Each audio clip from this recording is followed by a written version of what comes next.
Video पूरे 1 घंटा का है, इसलिए आप इसे नॉर्मल क्लास लेने की उम्मीद नहीं कीजिएगा। और इसके हर एक छंद में, हर एक वर्ड में, हर एक सेकंड में आपके लिए ज्ञान भरा हुआ है।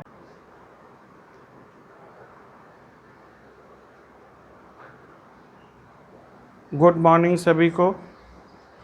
नरेशन के सेकेंड पार्ट में आप सबका स्वागत है। हम लोग पार्ट 1 देख चुके थे, जहां हम लोग नरेशन का मूलभूत जो ज्ञान था वो हासिल कर चुके थे।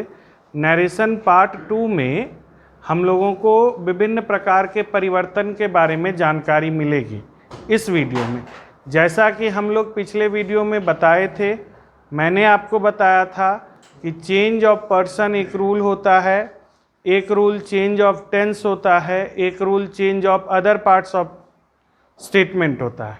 ठीक है, तो आइए हम लोग वहाँ से आगे बढ़ते हैं। यदि आप प्रीवियस वीडियो नहीं देखे हैं तो जाकर प्रीवियस वीडियो देख लीजिए, और ये हमारे प्लेलिस्ट में सेव किया हुआ है, नरेशन पार्ट 1 करके इंट्रोडक्शन है, वहाँ पर आप देख सकते हैं नरेशन के बारे में, जहाँ हमने एक छोटे से चार्ट की बात की है और बताया था कि अगले वीडियो में हम उसे डिस्क्राइब करेंगे। हालांकि ये चार्ट आपके बुक में है, कोई मेरी तरफ से कुछ है नहीं, मेरी तरफ से सिर्फ आपको एक छोटा सा ज्ञान है कि नरेशन में चेंज ऑफ पर्सन का रूल जब लगाना होता है, एक बात ध्यान रखिए, चेंज ऑफ पर्सन का रूल तब लगेगा जब पर्सन आएगा। जब भी पर्सन आएगा तब चेंज ऑफ पर्सन का रूल लगेगा। सिंपल है, नाम में ही है चेंज ऑफ पर्सन, और पर्सन यदि नहीं आएगा तो चेंज नहीं होगा, और पर्सन आएगा तो चेंज करना होगा। तो sir person person person person कर रहे हैं, थोड़ा सा इसको इलेबोरेट करते, आइए इलेबोरेट करते हैं हम लोग और जानते हैं इस चीज़ को। हम चूँकि समझते हैं कि आपको हर बार ऐसा ज्ञान मिलना चाहिए कि आप अपने पिछली बातों को भी कनेक्ट कर सकें। आप जानते हैं अंग्रेजी में 3 प्रकार के मुख्य रूप से पर्सन होते हैं, फर्स्ट पर्सन, सेकेंड पर्सन और थर्ड पर्सन होते हैं। फर्स्ट पर्सन, सेकेंड पर्सन और थर्ड पर्सन। ठीक है, तो फर्स्ट पर्सन के अंतर्गत कौन कौन आता है? आई और वी। सेकेंड पर्सन के अंतर्गत कौन आता है? यू। थर्ड पर्सन के अंतर कौन आता है? Rest all. सभी लोग थर्ड पर्सन में आ जाते हैं। ठीक है, rest all, he, she, it, they, एक नाम, बहुत नाम, सब कुछ क्या आ जाता है? थर्ड पर्सन के अंतर्गत। तो नरेशन क्या है? नरेशन के बारे में हमने आपको बताया है कि नरेशन शब्द की उत्पत्ति नैरेट से हुई है, और नैरेट का मतलब होता है कहना। जहां हमने आपको 2 भाइयों की कहानी सुनाई थी और उस भाइयों के द्वारा जो मैसेज भेजा गया था उसमें किस प्रकार मिसकंसेप्शन क्रिएट हो जाता है, वहाँ से भी हमने आपको, वहाँ से हमने स्टार्ट किया था नरेशन में पार्ट 1 में, जहाँ हमने बताया कि जब हम स्टेटमेंट को, किसी के द्वारा कहे गए कथन को इस प्रकार परिवर्तित करते हैं जिससे कि स्टेटमेंट के अर्थ में कोई परिवर्तन नहीं हो, भाव में कोई परिवर्तन नहीं हो, सिर्फ शब्दों का हेर फेर हो, लेकिन जो मूल बातें हैं वह बदली नहीं जाए, तो हम इसे ही नरेशन चेंज करना बोलते हैं। किसी ने जो कथन कहा, वहाँ हमने आपको विशाल का उदाहरण दिया था। विशाल के बारे में हमने कहा था, विशाल सेज टू मी, विशाल मुझसे कहता है, आई रीड ए बुक, मैं एक किताब पढ़ता हूँ। तो वहाँ विशाल के द्वारा एक कथन कहा गया था कि आई रीड ए बुक।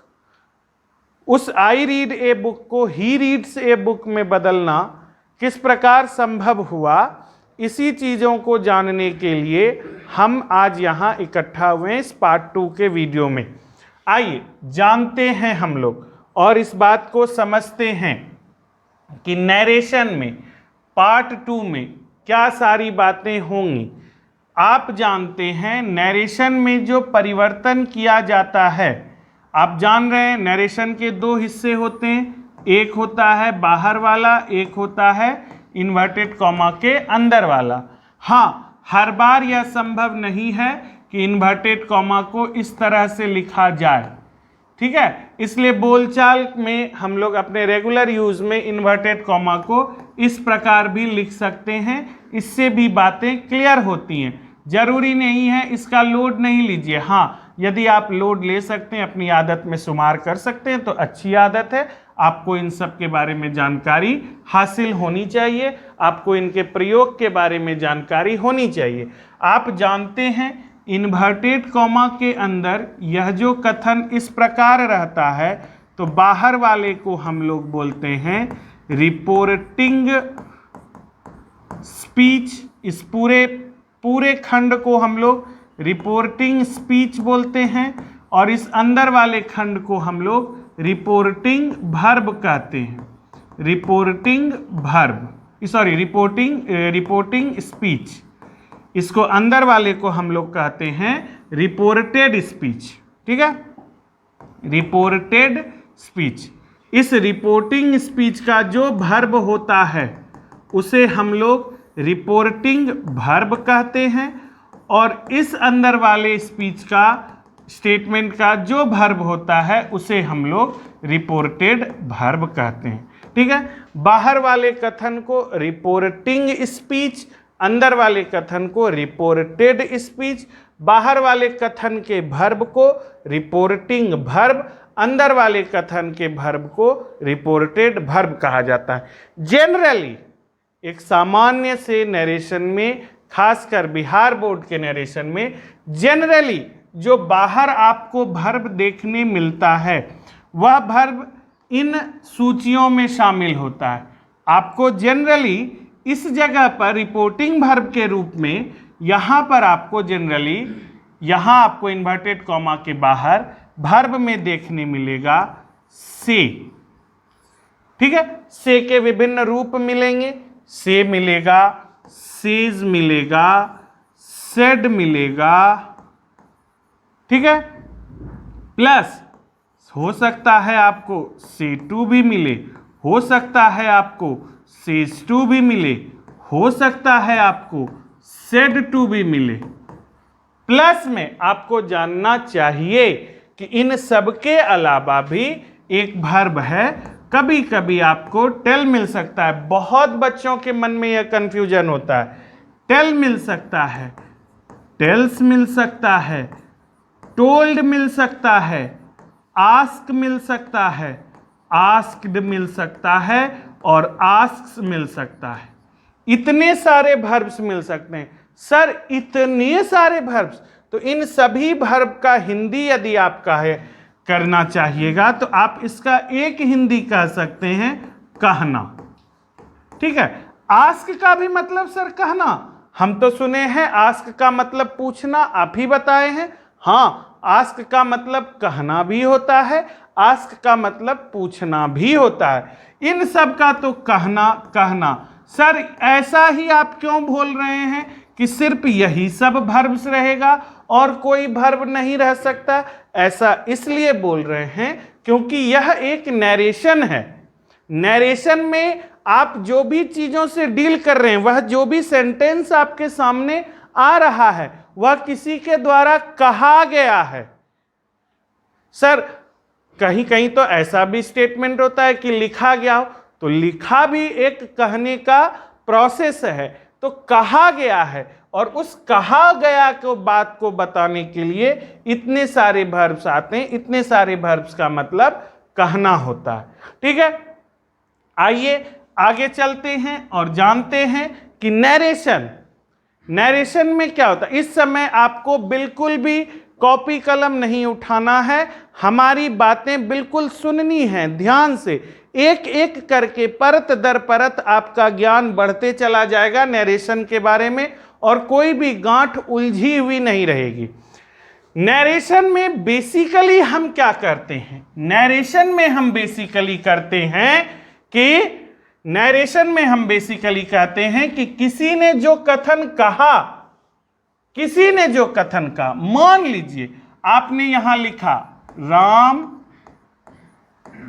कहता है, राम कहता है। क्या कहा राम ने भाई? तो राम कहता है मैं बहुत तेज हूं। राम कहता है मैं बहुत तेज हूं। आप खुद समझिए, इतना सारा उस वीडियो में हम एग्जाम्पल दिए। राम कहता है मैं बहुत तेज हूं, तो क्या ये जो लाल शर्ट में आदमी खड़ा है यह तेज है? नहीं नहीं, यह तेज नहीं है। राम कहता है, इसका मतलब राम अपने बारे में कहता है, राम के द्वारा दिया गया यह स्टेटमेंट है। तो अगर आप इस बात को जाकर बाहर बोलिएगा, राम कहता है मैं बहुत तेज हूं, तो आदमी यही समझेंगे बाहर इन जनरल कि राम ने कहा कि यह लाल शर्ट पहने वाला आदमी ही तेज है। राम कहता है मैं बहुत तेज हूं, ठीक है। अब लेकिन जब आप इसको इस तरह से कहिएगा कि राम कहता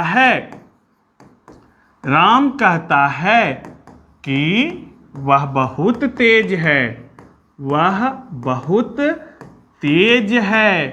अगर आप यह सेंटेंस बोलते हैं, देखिए लोग मजाक हंसी उड़ाएंगे, इसमें आपको तनिक सा भी डरने का जरूरत नहीं है कि क्या अंग्रेजी पढ़ाते पढ़ाते नरेशन में हिंदी पढ़ा रहे हैं। हिंदी एक वह भाषा है जिसको आप अच्छे से ग्रैस्प कर सकते हैं। हम आपको इसके माध्यम से अंग्रेजी में लेकर जा रहे हैं, इसलिए धैर्य रखिएगा। चलिए, राम कहता है मैं बहुत तेज हूं, और एक आदमी उसी जगह जो खड़ा था उसने बाहर मार्केट में जाकर बोला राम कहता है कि वह बहुत तेज है। तो इन जनरल अब देखिए, एक ही जगह वह दोनों व्यक्ति खड़ा है, वह बहुत तेज है बोलने वाला और मैं बहुत तेज हूं बोलने वाला, के बीच का कंफ्यूजन अगर सही में स्पष्ट कोई इस अर्थ को क्लियर करता है तो वह यह वाक्य है कि राम कहता है कि वह बहुत तेज है।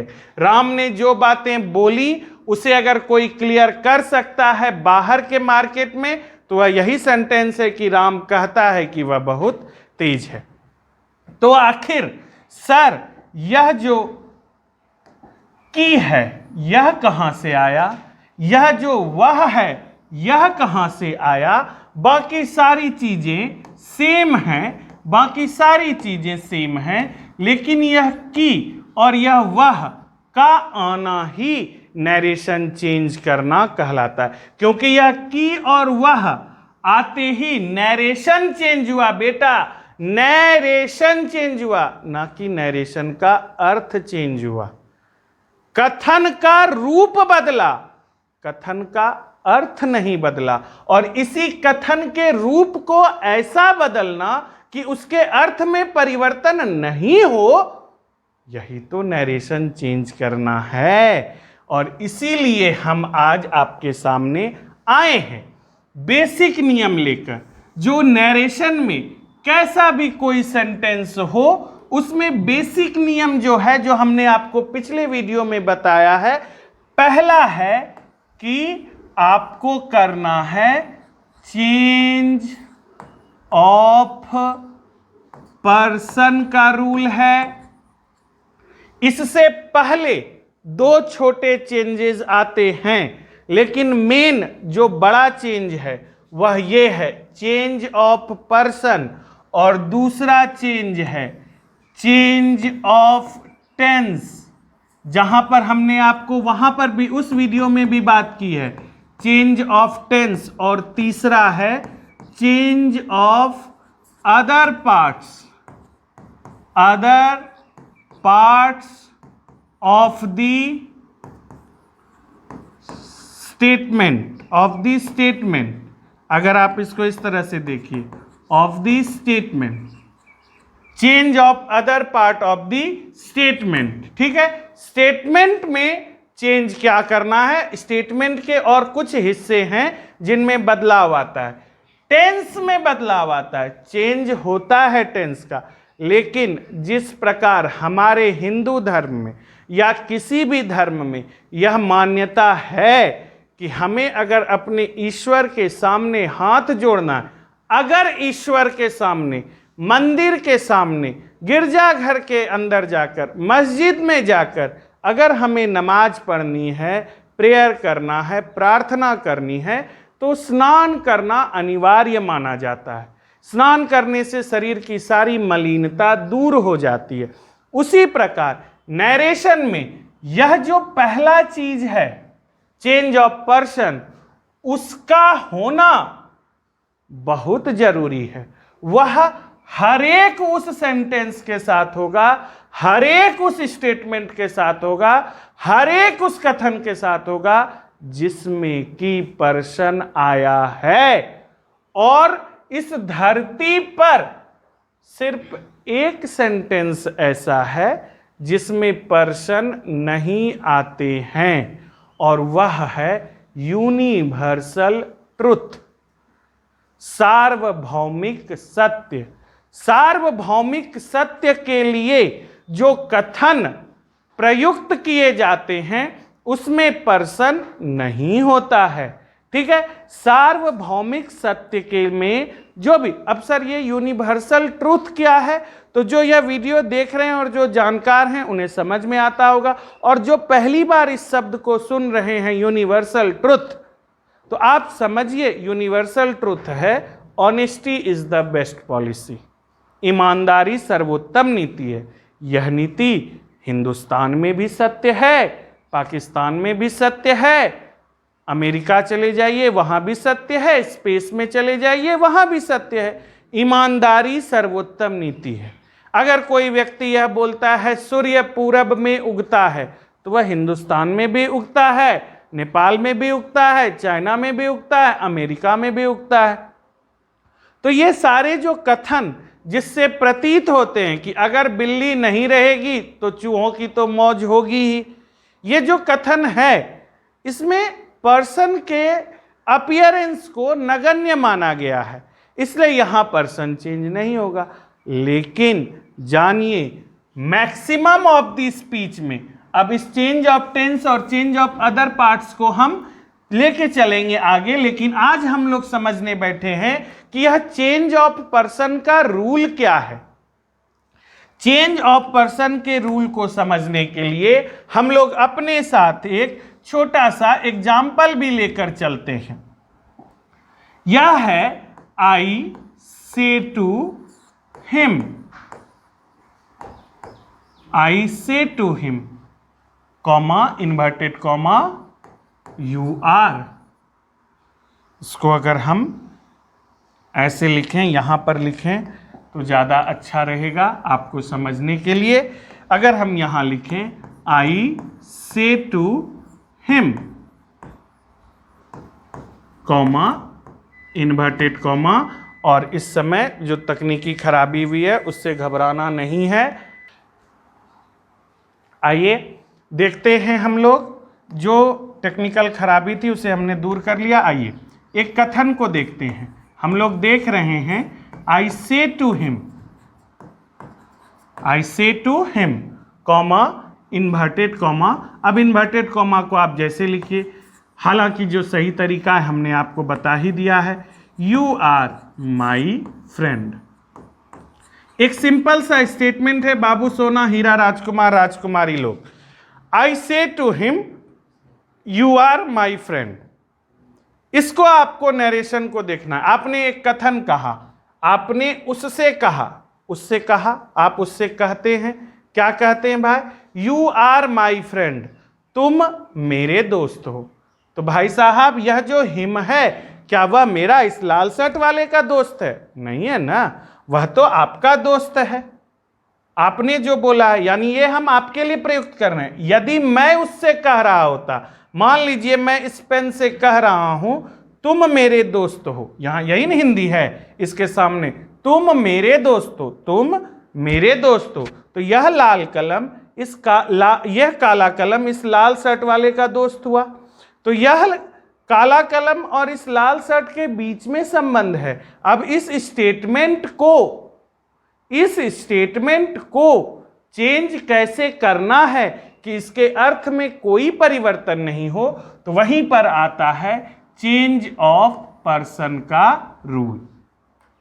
चेंज ऑफ पर्सन कहता है सर हमारे अंदर सिर्फ एक रूल है, हमारे अंदर सिर्फ एक नियम है और इसको हम लोग बोलते हैं सन रूल। इसकी चर्चा और इसके बारे में हमने लिखा दिया है पिछले वीडियो में, आप वहां से जाकर देख सकते हैं। आज हम लोग यहां सिर्फ और सिर्फ समझने इकट्ठा हुए। 1 2 3, ठीक है, 1 2 3 सन रूल। सन रूल कहता है कि फर्स्ट पर्सन सब्जेक्ट के अनुसार, सेकेंड पर्सन ऑब्जेक्ट के अनुसार और थर्ड पर्सन में नो चेंज होगा। फर्स्ट पर्सन सब्जेक्ट के अनुसार, सेकेंड पर्सन ऑब्जेक्ट के अनुसार और थर्ड पर्सन नो चेंज। तो आइए आप देखिए, यहां पर हम आपको दिखाते हैं। आपने देखा हुआ है कि फर्स्ट पर्सन, सेकेंड पर्सन और थर्ड पर्सन में कौन आता है? तो फर्स्ट पर्सन में आई आता है, वी आता है, सेकेंड पर्सन में यू आता है, थर्ड पर्सन में बाकी जो बच गया वह सब कुछ आता है। तो सर एक बात बोलें, बोलिए, यहां जो आपने स्टेटमेंट लिखा है आई से टू हिम, आपने यह जो स्टेटमेंट लिखा है आई से टू हिम, तो आई मेरा फर्स्ट पर्सन हुआ, हिम मेरा थर्ड पर्सन हुआ, यू मेरा सेकेंड पर्सन हुआ और माई ये भी मेरा फर्स्ट पर्सन हुआ। क्योंकि आई का जन्म, यहां पर अब देखिए जातिवाद को हम बीच में नहीं लाना चाहते। इस कथन का मेरा किसी प्रकार से जो भी बुरा उपयोग करेंगे वह उनके लिए हानिकारक है। जातिवाद को हम नहीं लाना चाहते, लेकिन समझाने के लिए हम इस बात को ला रहे हैं कि जिस प्रकार मनुष्य का संतान, मनुष्य की संतान मनुष्य कहलाती है, एक हिंदू की संतान हिंदू कहलाती है, एक ब्राह्मण की संतान ब्राह्मण कहलाती है, ठीक उसी प्रकार माई का जन्म, हाँ अंग्रेजी में होता है केस, सब्जेक्टिव, ऑब्जेक्टिव, पजेसिव, जितना तरह का केस होता है, हमको उससे कोई लेना देना नहीं। आज हम नरेशन पढ़ा रहे हैं, इसको हम अपने तरीके से पढ़ाएंगे, लेकिन अंग्रेजी के नियमों में छेड़छाड़ किए बिना, ऐसा जिससे कि आपको समझ में आए कि नरेशन है क्या। तो आइए देखिए और समझिए, इस माई का जन्म अगर कभी हुआ होगा तो आई से हुआ होगा, आई से ही मैं रहूंगा तब ना मेरा होगा, मैं हूं ही नहीं तो मेरा क्या। तो आई से जन्म हुआ माई का, तो जब आई फर्स्ट पर्सन तो माई भी फर्स्ट पर्सन, आई फर्स्ट पर्सन तो माई भी फर्स्ट पर्सन, ठीक है। तो आइए देखिए और समझिए, आई अगर first person, my first person, तो सर आप जैसा यहां बता रहे हैं फर्स्ट पर्सन सब्जेक्ट के अनुसार, सेकेंड पर्सन ऑब्जेक्ट के अनुसार, थर्ड पर्सन नो चेंज। तो सर ये फर्स्ट पर्सन है, ये थर्ड पर्सन है, ये सेकेंड पर्सन है, यह फर्स्ट पर्सन है, यहां सब्जेक्ट और ऑब्जेक्ट है कहां जो हम चेंज करेंगे? सब्जेक्ट और ऑब्जेक्ट है कहां? आप बोले कि फर्स्ट को सब्जेक्ट के अनुसार बदलो, ठीक है, भोलानाथ अगर हैं मंदिर में तो बेलपत्तर चढ़ाएंगे, कृष्ण भगवान हैं तो मक्खन चढ़ाएंगे, लेकिन रहेंगे तब ना चढ़ाएंगे। आप बोल दिए फर्स्ट पर्सन सब्जेक्ट के अनुसार, सब्जेक्ट है कहां? तो सब्जेक्ट यहां है। अब इसको आप समझिए, इस बात को आप समझिए कि सब्जेक्ट आपका कहां है। सब्जेक्ट आपका इस स्थान पर है, जरा इसको गौर से देखिए और समझिए।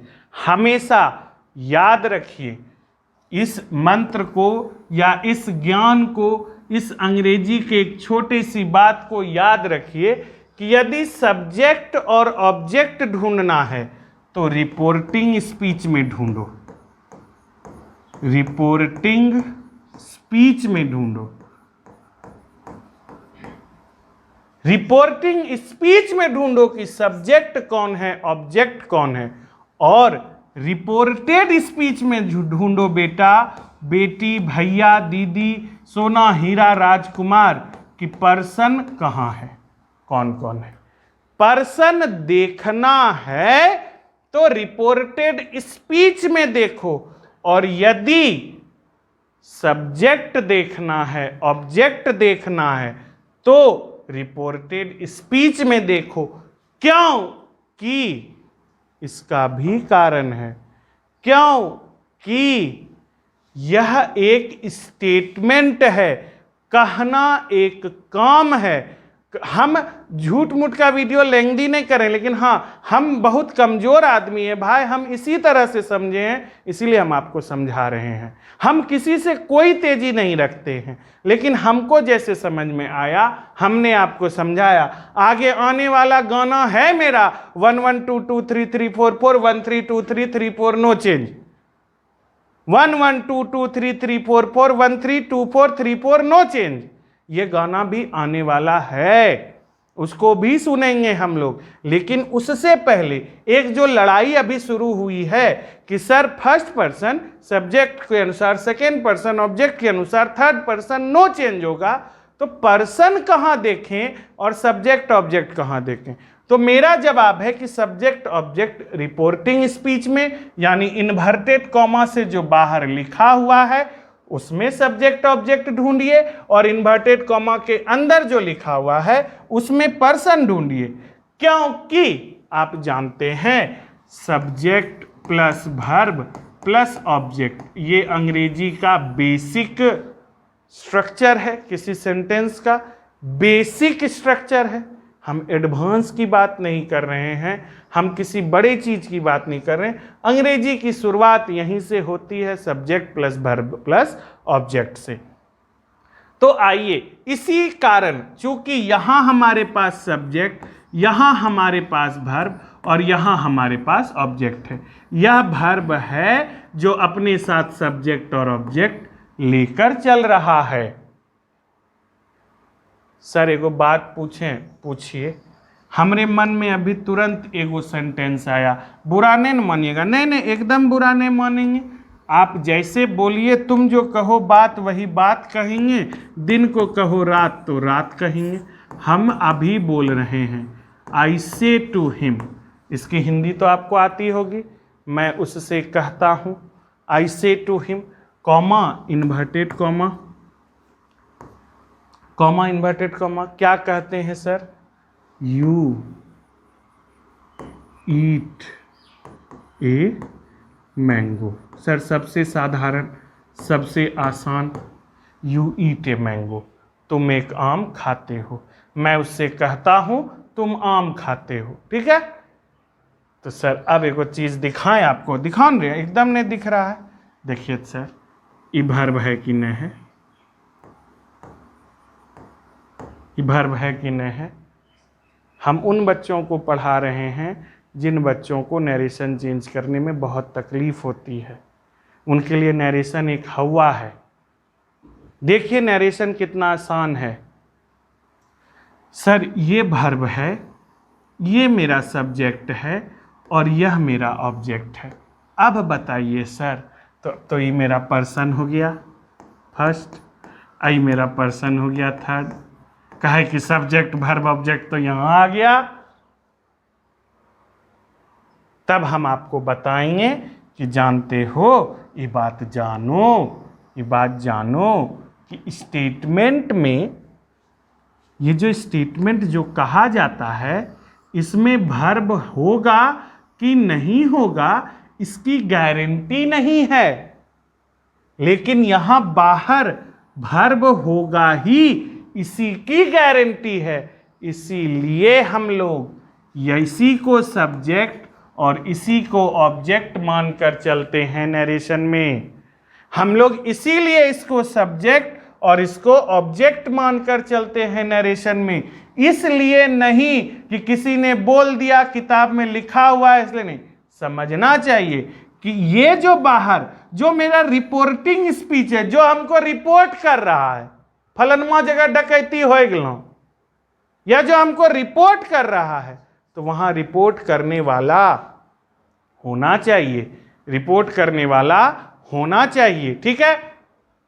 प्लस में अब जो है इसके साथ सब्जेक्ट और इसके साथ ऑब्जेक्ट होना आवश्यक है। अब थोड़ा सा देर में आपका बोर्ड बहुत तेज तेज से थोड़ा चेंज होगा, इसलिए आप उसको थोड़ा सा अगर नहीं समझ में आएगा तो वीडियो को पॉज कीजिएगा, समझिएगा। हालांकि हम प्रयास करेंगे कि यह काम हम जल्दी जल्दी नहीं करें, ठीक है। तो आइए देखते हैं नरेशन में। पहला चीज है चेंज ऑफ पर्सन का रूल। ये मेरा अपना बनाया हुआ नहीं है, सीखे हुए भी नहीं है, अनुभव से आता है कि आपको किस प्रकार समझना है। आप यह जानिएगा कि इस कहानी में आने वाले किरदार न कहीं जाते हैं न कहीं किसी से बात करते हैं, लेकिन होता उसी कहानी के अनुसार सब कुछ सत्य है। आइए हम जानते हैं इस वीडियो में कि आखिर चेंज ऑफ पर्सन क्या है। आखिर चेंज ऑफ पर्सन जो पहला चीज हम बताने जा रहे हैं वह चेंज ऑफ पर्सन क्या है। चेंज ऑफ पर्सन क्या है? चेंज ऑफ पर्सन से पहले हम आपको नरेशन की कुछ बातें लिख देते हैं ताकि आपको समझ में आना चाहिए, ठीक है। आप जानते हैं सेंटेंस 5 प्रकार के हैं। अब ये ग्रामर के हिसाब से हो, ट्रांसलेशन के हिसाब से हो, किस हिसाब से हम नहीं जानते हैं, एकदम कंफर्म नहीं जानते हैं, ठीक। हम बच्चा से आज तक यही पढ़ते आए हैं कि सेंटेंस 5 प्रकार का होता है। पहला होता है साधारण वाक्य, सिंपल सेंटेंस, साधारण वाक्य। इसी को अंग्रेजी में हम लोग एसर्टिव सेंटेंस कहते हैं, एसर्टिव सेंटेंस कहते हैं। और इसके 2 रूप होते हैं, एक होता है अफर्मेटिव यानी कि हाँ वाला, अफर्मेटिव यानी कि हाँ वाला, और नेगेटिव, नेगेटिव यानी कि नहीं वाला, नेगेटिव यानी कि नहीं वाला। यानी जिस वाक्य में आपका हाँ रहेगा वह अफर्मेटिव, जिस वाक्य में आपका नहीं रहेगा वह नेगेटिव, ठीक है। जिस वाक्य में आपका हाँ रहेगा वह अफर्मेटिव, जिस वाक्य में आपका नहीं रहेगा वह नेगेटिव सेंटेंस। लेकिन ये दोनों कैटेगरी हम एसर्टिव में लेकर चल रहे हैं। जानिए हाँ वाला और नहीं वाला वाक्य सभी जगह मिलेगा, सभी के अलग अलग, सभी जगह अफर्मेटिव और नेगेटिव हो सकता है, सकारात्मक और नकारात्मक वाक्य। आप किसी को अच्छा आशीर्वाद भी दे सकते हैं, उसे आप सकारात्मक बोल सकते हैं। आप किसी को श्राप दे सकते हैं, आप उसे नकारात्मक बोल सकते हैं। आप किसी से प्रश्न पूछ सकते हैं, वह भी अफर्मेटिव हो सकता है। आप किसी से प्रश्न में नहीं का जवाब ढूंढते हैं तो वह भी नेगेटिव होता है। आप किसी अच्छी कामना करते हैं, आप किसी को आदेश देते हैं तो अफर्मेटिव, आप किसी को मना कर देते हैं तो नेगेटिव। तो अफर्मेटिव और नेगेटिव तो हर एक रूप में चलता है। आइए हम आपको एसर्टिव सेंटेंस के बारे में बताते हैं। एसर्टिव सेंटेंस होता क्या है बाबू, हीरा सोना राजकुमार लोग, कि एसर्टिव सेंटेंस एक सकारात्मक वाक्य है, साधारण वाक्य है।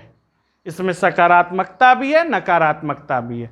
तो हम जो भी परिवर्तन, इस जो आने वाले समय में हम जो परिवर्तन करने वाले हैं स्पीच में, वह परिवर्तन करते हैं किसमें? इन्वर्टेड कॉमा के जो अंदर रहता है, रिपोर्टेड स्पीच में करते हैं, ठीक है। रिपोर्टेड स्पीच में करते हैं। तो चेंज ऑफ पर्सन भी हम रिपोर्टेड स्पीच में करेंगे। तो रिपोर्टेड स्पीच में कई प्रकार से कथन हो सकता है। रिपोर्टेड स्पीच में कई प्रकार से कथन हो सकते हैं। उसमें 5 प्रकार के कथन को प्रमुखता दी गई है। साधारण, देखिए हमसे नाम सुन लीजिए, एसर्टिव होता है, ऑप्टेटिव होता है, इंट्रोगेटिव होता है, एक्सक्लामेटरी होता है। 4 सेंटेंस हो गए, assertive, assertive, interrogative, imperative optative और एक्सक्लामेटरी। ये 5 सेंटेंस होते हैं। 5 प्रकार से सेंटेंस हमको मिलते हैं। हमने आपको अपने ऑफलाइन क्लास में भी इन 5 के बारे में बताया है, और तो और जो 11th में हमसे पढ़े हैं हमने उनको ये सारी चीजें सिखाई भी हैं। आइए, जेनरली अगर आपको अंदर कथन में, चूंकि हम लोग पहली जगह चल रहे हैं, पहली बार नरेशन देख रहे हैं, एक साधारण वाक्य मिला। साधारण वाक्य कैसा सर? जो अभी तुरंत दिखाए थे, you are my friend, he eats a mango, they are playing, I am going, he is playing. ये सारा सेंटेंस, ये सारा कथन एक साधारण वाक्य है। तो अगर आपको वाक्य साधारण दिखता है तो आपको पहला तो करना क्या चाहिए? ये काम चेंज ऑफ पर्सन से पहले कर रहे हैं। इसको अधूरा समझिएगा, पूरा नहीं समझिएगा, इसके कई हिस्से हैं। सबसे पहले तो करना यह चाहिए कि से टू को टेल में बदल दीजिए, सेज टू को टेल्स में बदल दीजिए, सेड टू को टोल्ड में बदल दीजिए। ठीक है, सेड टू को टोल्ड में बदल दीजिए। अब यदि आपके पास टेल ही है तो इसको टेल रहने दीजिए। अगर आपके पास टोल्ड है तो आप इसको टोल्ड रहने दीजिए। अगर आपके पास टेल्स है तो आप इसे टेल्स रहने दीजिए।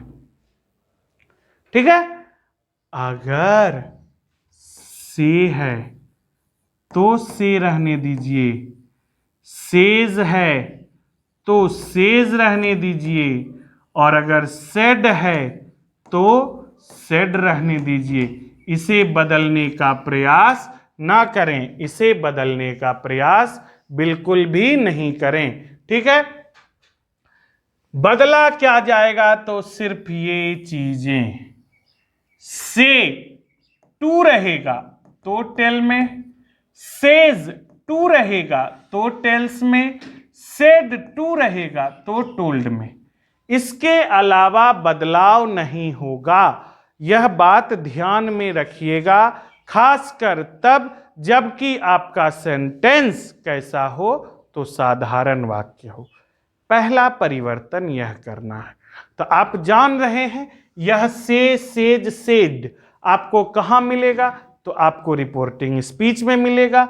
दूसरी बात यह जाननी है, दूसरी बात, अगर आपका एसर्टिव सेंटेंस है, साधारण वाक्य है, तो आप इन्वर्टेड कॉमा को दैट में बदलिए, इन्वर्टेड कॉमा को दैट में बदलिए, इन्वर्टेड कॉमा को दैट में बदल दीजिए। ठीक है, यह बात दो काम करना है।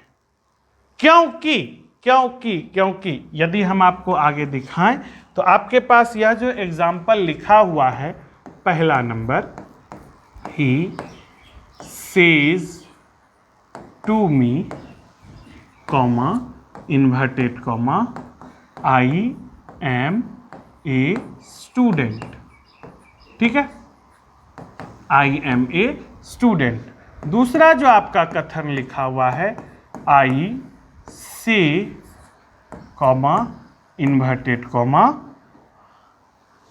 ही is a bad boy, he is a bad boy. अगर हम इसको लिखें तो he is a bad boy. तीसरा देखिए, you say to him comma inverted comma I am your friend. Tridev Mahadev का नाम लेते हुए हम लोग इन 3 सेंटेंस पर विचार करते हैं। ठीक है, आइए, आपको नरेशन चेंज करने के लिए ये 2 स्टेप सर आप क्यों बोलते हैं कि ये मोस्ट इंपॉर्टेंट है? क्योंकि बेटा नरेशन जब आप बदलिएगा, आपको जब चेंजेस लाना है तो आपको इस स्टेटमेंट में चेंज लाना है, और इस स्टेटमेंट तक पहुंचने के लिए इस स्टेटमेंट तक पहुंचने के लिए, इस स्टेटमेंट तक पहुंचने के लिए यहां से होकर गुजरना है, इससे होकर गुजरना है कि नहीं? अब फिर इन्वर्टेड कॉमा पे आना है, फिर इन्वर्टेड कॉमा पर आना है, फिर इन्वर्टेड कॉमा पर आना है, तब जाकर ना स्टेटमेंट में पहुंचिएगा। स्टेटमेंट पहुंचने से पहले इन दो चीजों से लड़ना है। इसलिए नॉर्मली बता देना कि ऐसे कर लेना हो जाएगा, ऐसा नहीं है बेटा। हर एक स्टेप को समझिए, आप समझ सकते हैं, इसलिए हम आपको समझाने का प्रयास कर रहे हैं।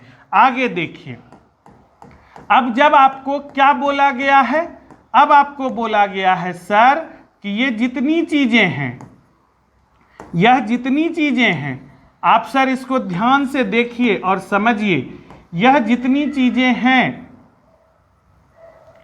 ठीक है, यह जो भी चीज हैं, आइए देखते हैं,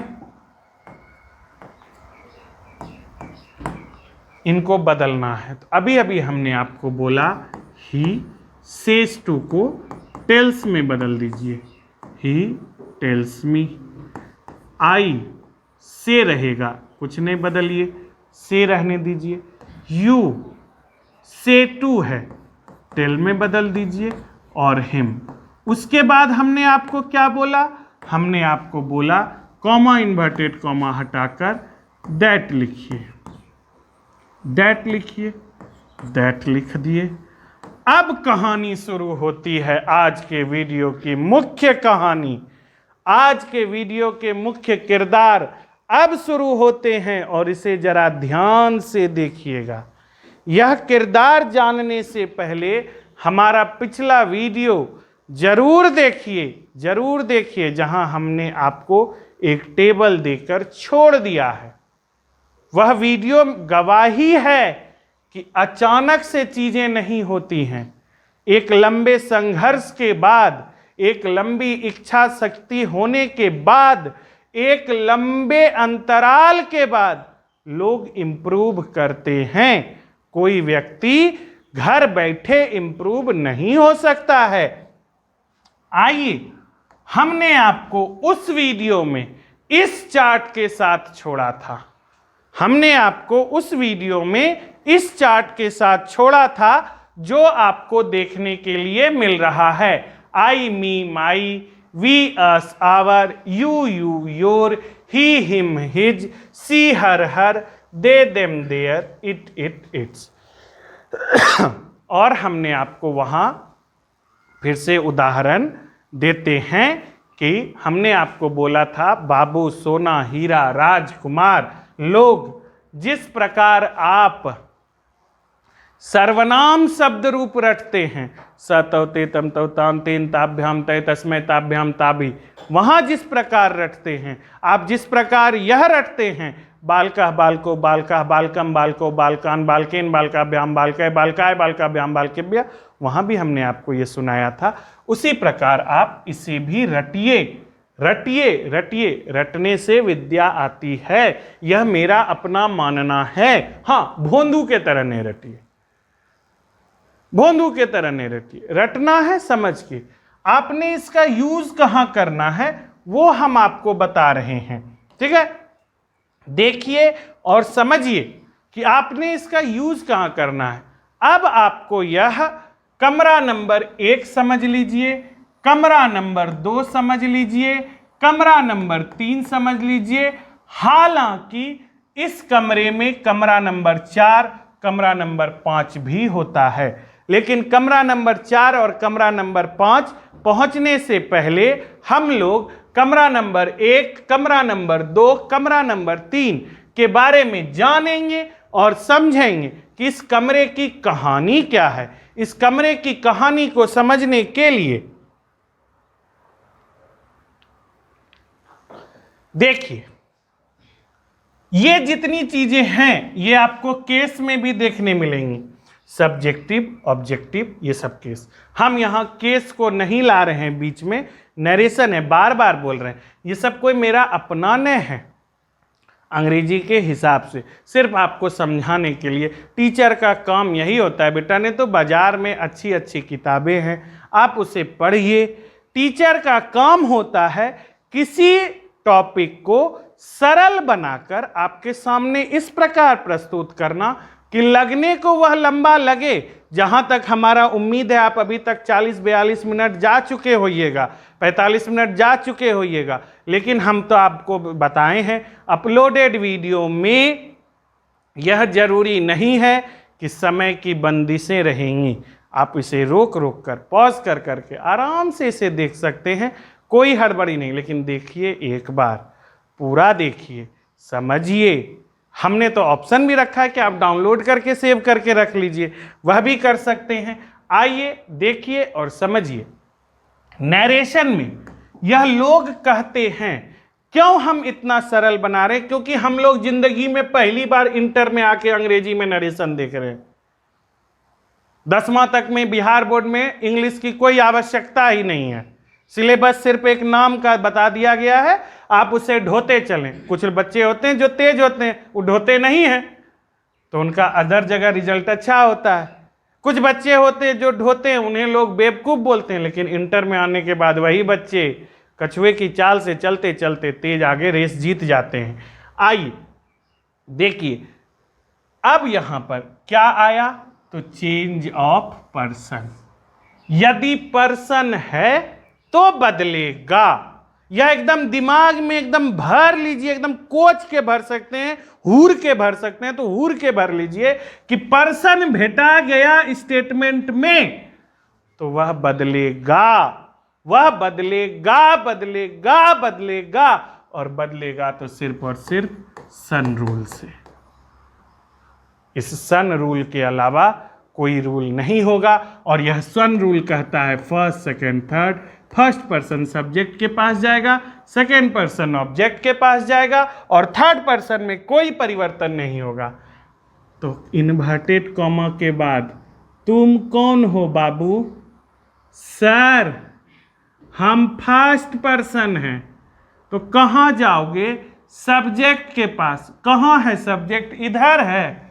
नहीं सर, अभी तुरंत न बोले हैं, सब्जेक्ट बाहर रहता है इन्वर्टेड कॉमा के, और ये सब्जेक्ट है, यह वर्ब है, यह ऑब्जेक्ट है। आप जानिए, अच्छी किताबें लिखती हैं, वो स्टेटमेंट मुझे भी आता है आपको बताने के लिए, जो लोग अच्छे लोग बैठे हैं, हालांकि हमारे तो सभी मोती कीमती हैं। स्टेटमेंट में जो चेंज होता है, यह लोग किताबें बोलती हैं, स्टेटमेंट में जो चेंज होता है वह रिपोर्टिंग स्पीच के वर्ब के अनुसार होता है। रिपोर्टिंग स्पीच के वर्ब के अनुसार होता है। हम अभी तक नरेशन के रूल में नहीं गए हैं, हम अभी तक भोला बाबा का पूजा करने नहीं गए हैं, हम अभी तैयार होके साफ सुथरा कपड़ा पहन रहे हैं। जब हम भोला बाबा के मंदिर में जाएंगे तो हम बेलपत्तर भी चढ़ाएंगे, भांग भी चढ़ाएंगे, दूध की उपलब्धता होगी तो दूध भी चढ़ाएंगे, और जब हम कन्हैया जी के पास जाएंगे तो हम जरूर वहाँ माखन चढ़ाने का प्रयास करेंगे, और हम जब माता काली, माता दुर्गा के पास जाएंगे तो चुनरी लेकर जरूर जाएंगे। तो वो अलग चीज़ें हैं, लेकिन सब जगह यह नियम जरूर लागू होगा कि आप नहाएंगे, साफ सुथरा कपड़ा पहनेंगे, पूरी पवित्रता के साथ जाएंगे। तो ये सारा काम उस पवित्रता को बताने के लिए है कि कैसे क्या करना चाहिए। तो आइए देखिए और समझिए। ये आई भाई साहब उठकर सब्जेक्ट के पास आए, आए कि नहीं आए? बोला ना फर्स्ट पर्सन सब्जेक्ट के अनुसार बदलेगा। तो आई आया, बोला कि चचा हो, हाँ की, बोले छो कि फर्स्ट पर्सन सब्जेक्ट के अनुसार बदलते, तो हिन सब्जेक्ट छो, हाँ केना बदलिए, की होइए? तो तुरंत है देखें, नूनू आई हो, हाँ सर हम आई हैं, यस आई एम आई। कहाँ गए हो बदलने के लिए? सर ही के पास आए हैं, ही जो बोलेंगे अनुसार, मेरे वर्ड निकला है कि नहीं, अनुसार, तब तो ही जो बोलेगा उसको करना होगा। और यहां हर एक आए हुए अतिथि से यह सभी लोग एक ही क्वेश्चन पूछेंगे। सबसे पहला क्वेश्चन, जिसके पास भी जाएगा बदलने के लिए वह यह क्वेश्चन पूछेगा, ही पूछेगा आई से, कै नंबर कमरा से आए हो। अब लोग मजाक उड़ाएंगे कि कमरा नंबर 1, कमरा नंबर 2, तो हम प्रणाम करते हैं अपने शहर के सबसे पहले अंग्रेजी के गुरु मुनीश्वर गुप्ता को, जिनका कैदी नंबर 1, कैदी नंबर 2, कैदी नंबर 3 पढ़कर कितने ही विद्वान बने। लोग मजाक उड़ाने का उड़ाएं, लेकिन हम समझाने के लिए, अगर उनके कैदी बोलने से बच्चा टेंस समझता है तो क्या दिक्कत है। अगर मेरे कमरा बोलने से आप यह समझ सकते हैं कि पर्सन कैसे बदलेगा तो क्या दिक्कत है। आइए, आई बदलेगा ही के पास आकर, तो ही पूछेगा इससे कौन कमरा से आए हो, तो ही बोलेगा सर हम 1 नंबर से आए हैं। अच्छा देखो तो मेरे 1 नंबर में क्या है, ए चचा 1 नंबर में तो ही है, 1 नंबर में तो ही है, आप ही हैं। तो ठीक है, यहां भी तुम बेधड़क ही लिख दो, ही लिख दो, यानी आई गया ही के पास बदलने के लिए, तो ही होगा होगा होगा। ठीक है, अब बताइए, यहां एम है, हम बार बार देखिए थोड़ा सा चालाकी करवे करेंगे। यहाँ सब जगह हम प्रेजेंट टेंस लिए हैं, भूत के चक्कर में आपको नहीं पढ़ाएं। भूत को काबू करने के लिए पहले तनी मनी भगवान से पूज लेते हैं, इसलिए हम जानबूझ के प्रेजेंट दिए। आई बताइए वो भी चीज, एम है, एम क्यों था, क्योंकि आई था। ही है तो एम तो रहेगा नहीं, तो इज लगेगा, ही इज ए स्टूडेंट। सर एगो बात बोले, बोलिए, स्टूडेंट कोई पर्सन नहीं हुआ क्या? हाँ हुआ, 3rd पर्सन हुआ, विद्यार्थी है वह, 3rd पर्सन हो गया, विद्यार्थी 3rd पर्सन होता है।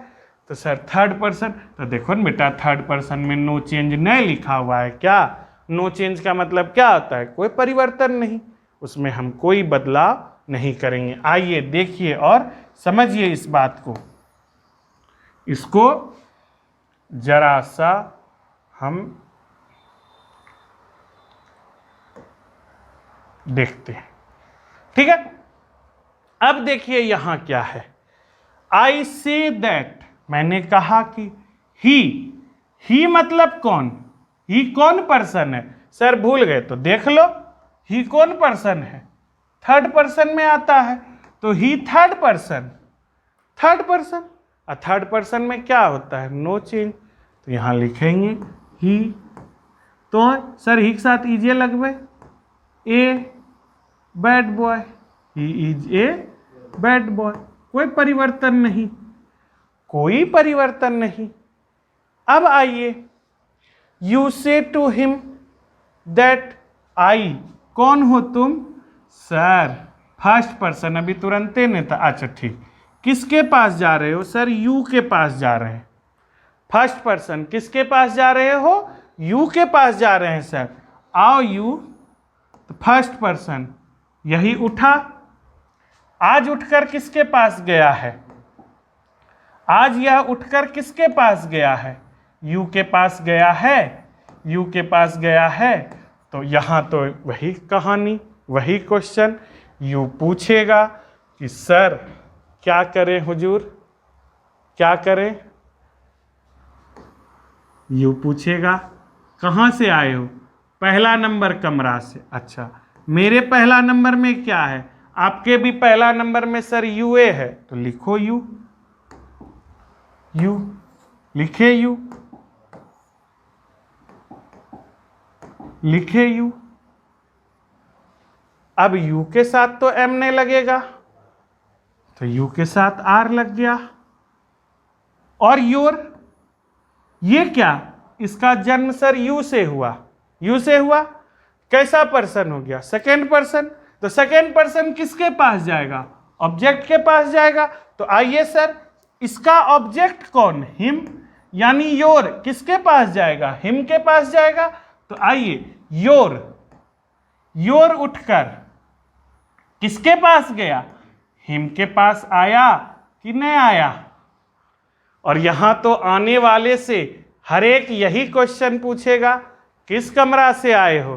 अरे सर देखने दीजिए तो 3 नंबर कमरा से आए हैं।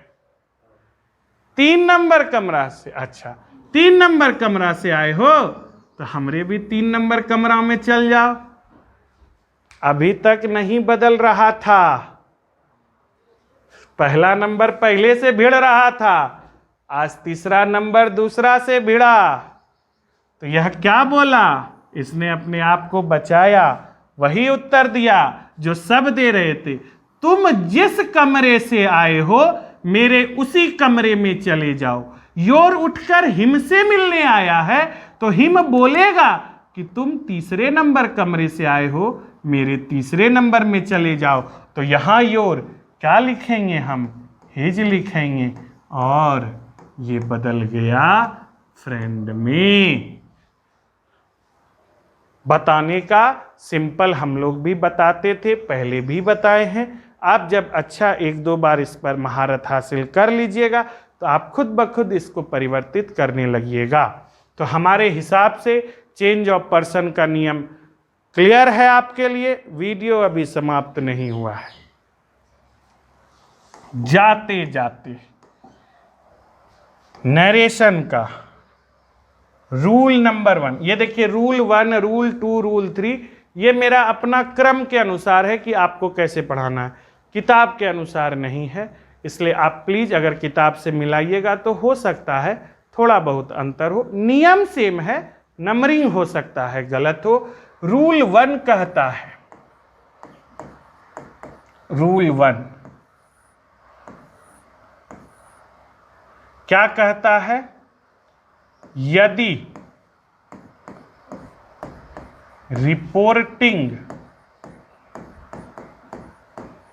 स्पीच, इसको आप चाहिए तो हमारे साथ साथ लिखते चल सकते हैं, और नहीं तो लिख लेने देते हैं स्क्रीनशॉट आपके पास तो टेक्निक खत्म। यदि रिपोर्टिंग स्पीच, सर हम कमजोर नहीं बुझे, देख लिख लीजिए न बाहर वाला। यदि रिपोर्टिंग स्पीच प्रेजेंट टेंस या फ्यूचर टेंस,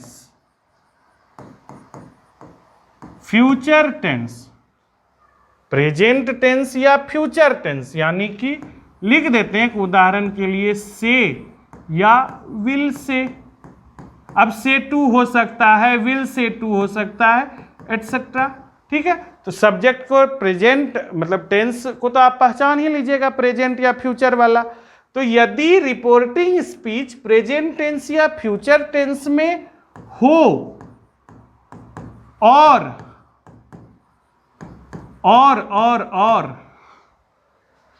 रिपोर्टेड स्पीच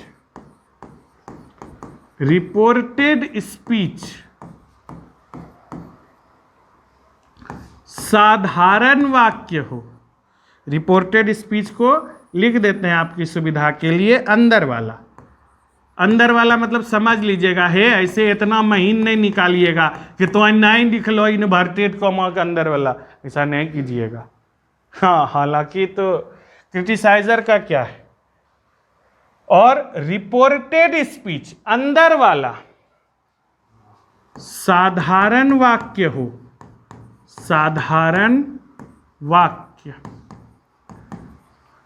साधारण वाक्य का मतलब एसर्टिव सेंटेंस हो तो ऐसा भेटा गया तो क्या करेंगे? तो क्या करेंगे तो आइए लिखते चलते हैं। पहला नंबर काम करेंगे, से टू को टेल में, कॉमा सेज टू को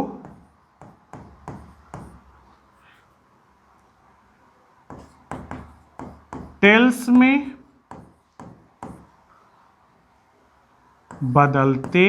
बदलेंगे, सीधा बदलेंगे, ठीक है।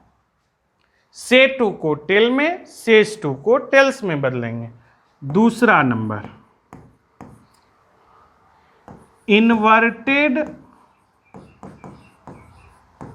कॉमा के अनुसार,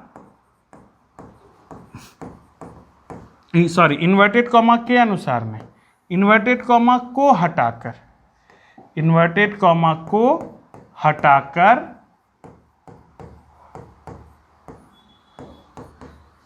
दैट का प्रयोग करेंगे।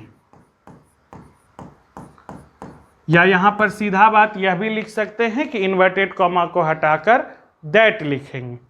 तीसरा नंबर देखिए, चेंज ऑफ पर्सन का नियम हम आपको नहीं लिखाए हैं, बार बार बोल रहे हैं, ये वीडियो के भरोसे नहीं बैठिएगा, लिखना है, नरेशन का खूब बढ़िया नोट बनाना है तो पहला वीडियो देखिए, और ना ही देखिएगा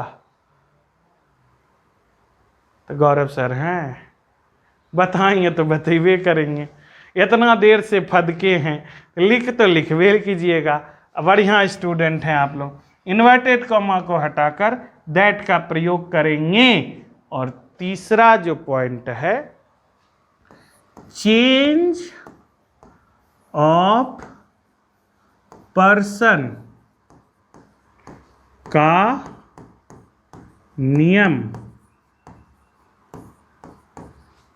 लागू करेंगे, चेंज ऑफ पर्सन का नियम लागू करेंगे।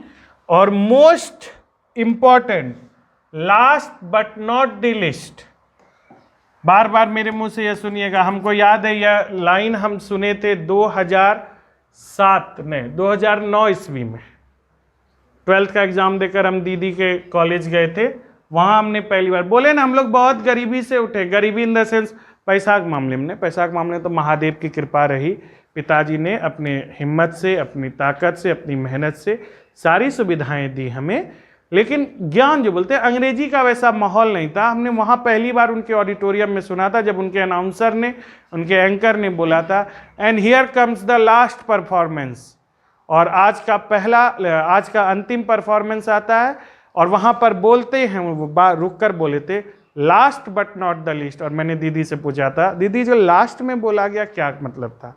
तो last but not the least का मतलब है आखिरी है, लेकिन इसे कम नहीं समझिएगा, रूल 1 का यह आखिरी है।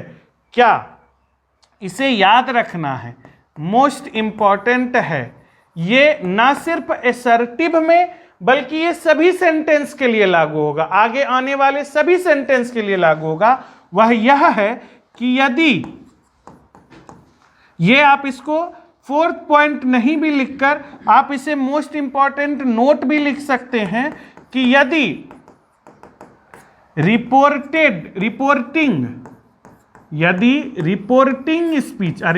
स्पीच तो बाहर वाला है, यदि रिपोर्टिंग स्पीच प्रेजेंट या फ्यूचर टेंस का हो, फ्यूचर टेंस का हो, तो रिपोर्टेड स्पीच के टेंस में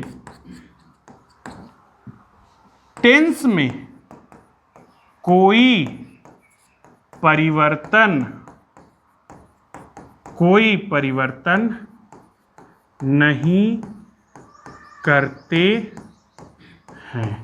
तो रिपोर्टेड स्पीच के टेंस में कोई परिवर्तन नहीं करते हैं। आप इसको ध्यान से देखिए, यहाँ रिपोर्टिंग स्पीच है, यहाँ रिपोर्टेड स्पीच है, यानी कि बेटा बेटी, भैया दीदी, राजकुमार राजकुमारी लोग, सोना हीरा बाबू, सब ध्यान से सुनिए। यदि बाहर आपको प्रेजेंट टेंस मिलेगा, से मिलेगा, सेज मिलेगा, विल से मिलेगा, शैल से मिलेगा, तो आप यह बात ध्यान में रखिए कि अंदर जो है वह एम बदलकर इज हो सकता है। एम बदलकर आर हो सकता है, लेकिन एम बदलकर वाज वेयर नहीं होगा, एम बदलकर हैड नहीं होने लगेगा, एम बदलकर शुड वुड नहीं होने लगेगा। समझे? यानी कि यदि वह प्रेजेंट टेंस में अंदर वाला है तो वह बदल के भी प्रेजेंटे टेंस में रहेगा। यदि अंदर वाला पास्ट टेंस में है तो बदल के पास्टे टेंस में रहेगा। यदि अंदर वाला फ्यूचर टेंस में है तो बदलकर फ्यूचर टेंस में ही रहेगा। और हमारी उम्मीद से आपको ये सारा चीज क्लियर हो गया होगा कि रूल नंबर 1 क्या कहता है, रूल नंबर 1 क्या कहता है, ये बात आपको क्लियर हो गया होगा। अब यदि आप स्क्रीनशॉट लेना चाहते हैं तो स्क्रीनशॉट आप ले सकते हैं, आपको सारे पॉइंट्स देखने के लिए मिलेंगे। आप इसे खूब अच्छे से समझ चुके हैं। अब आप इस पर आधारित किसी भी एक्सरसाइज को बना सकते हैं। हमारी उम्मीद से आपको यह क्लास अच्छा लगा होगा। इन केस यदि लेंदी लगा है तो ये आपके अपने अच्छे भले के लिए है। हमने सारी बातों को, उन सारी बातों को हम बार बार बोलते हैं, बेटा बेटी भैया दीदी, हम आपसे बहुत कमजोर हैं। आप अभी पढ़ रहे हैं, हम पढ़ लिए। लोग अगर रुकेंगे नहीं, चलते रहेंगे तो ही विकास होगा। आज साइंटिस्ट ने अंतरिक्ष में पदार्थ की 5वीं अवस्था की खोज कर ली ना।